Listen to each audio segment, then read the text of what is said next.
I saw a little bit of it yesterday, but I think it starts from when he's talking about his birthday.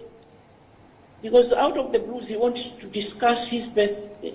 And he's saying, well, it will be very difficult for people to attend my birthday. It will be hard for me to have a birthday this year. And it will be very difficult for people who would want to come. But there's also so many people that he was in touch with here in Malawi very often, regularly. And one of the bishops here in Malawi, who was a very good friend of his, was telling me yesterday that they spoke on Thursday. And on Thursday, he was telling him, it's time for me to go. I've done my part. But of course, the bishop was thinking he's talking about retiring.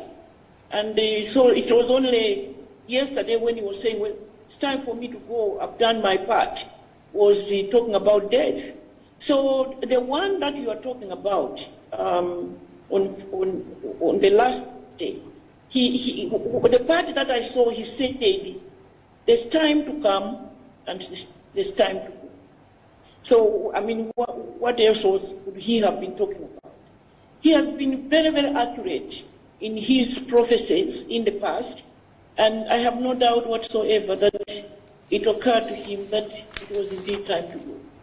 And that is why yesterday when I spoke to this lady who works there at the synagogue, as I was trying to send my letter of condolence to Madam Evelyn Joshua, she said to me, it is well.